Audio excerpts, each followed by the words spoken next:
আসসালামু আলাইকুম এভরিওয়ান। আজ আবার হাজির হয়ে গেলাম একটি রেসিপি নিয়ে। একদমই সহজভাবে তৈরি করা যায় ডিম ও আলু দিয়ে মজাদার মুচমুচে একটি নাস্তা। বাসায় আমরা প্রায় বিকাল বা সন্ধ্যায় নাস্তা তৈরি করে থাকি, আর আলুর যে কোনো নাস্তায় তৈরি করলে হয় ভীষণ মজার। আমি আলু আর একটি ডিম দিয়ে একটি নাস্তা তৈরি করে দেখাচ্ছি। তো চলুন বেশি কথা না বাড়িয়ে চলে যাই মূল রেসিপিতে। এখানে আমি ছোট থেকে একটু মিডিয়াম সাইজের 8টি আলু খোসা ছাড়িয়ে নিয়েছি। এবার এই আলুগুলোকে গ্রেটারের সাহায্যে গ্রেট করে নিব। আপনারা চাইলে বটি বা ছুরি দিয়েও কুচি করে কেটে নিতে পারেন। দেখুন আলুগুলো গ্রেট করে কতটা চিকন হয়েছে।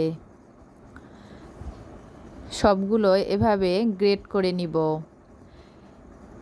সবগুলো গ্রেট করা হয়ে গেলে এবারে পরিমাণ মতো পানি দিয়ে আলুগুলোকে খুব ভালো করে ধুয়ে নিচ্ছি।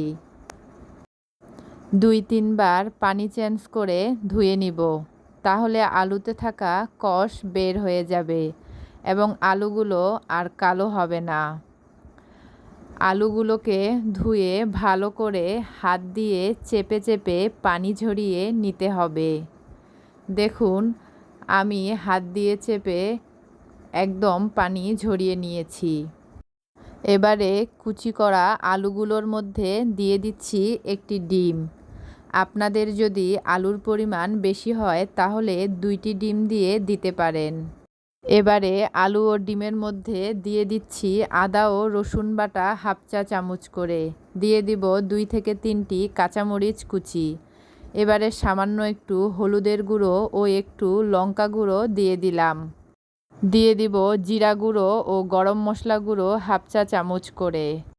এবারে সবার শেষে পরিমাণ মতো লবণ এড করে দিলাম। এবার আমি সবগুলো উপকরণকে হাতের সাহায্যে মেখে নিব।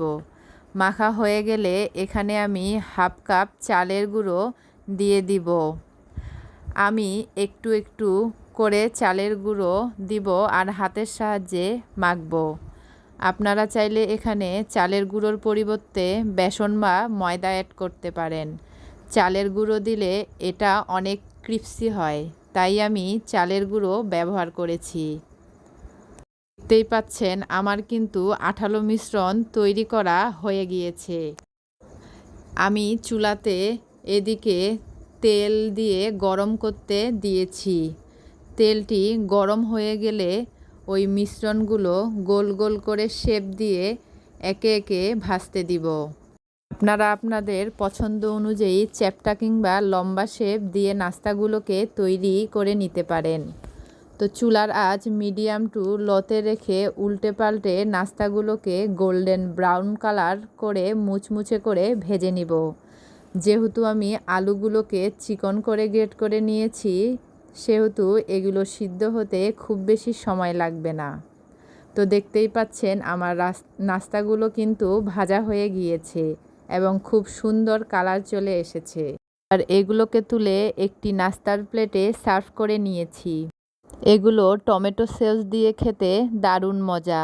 ঘরোয়া এসব উপকরণ দিয়ে আমার রেসিপিটি আপনাদের কেমন লাগলো অবশ্যই জানাবেন। রেসিপিটি যদি ভালো লাগে ইউটিউব থেকে দেখলে সাবস্ক্রাইব করবেন এবং আমার পেজ থেকে দেখলে ফলো দিয়ে পাশেই থাকবেন। আল্লাহ হাফেজ।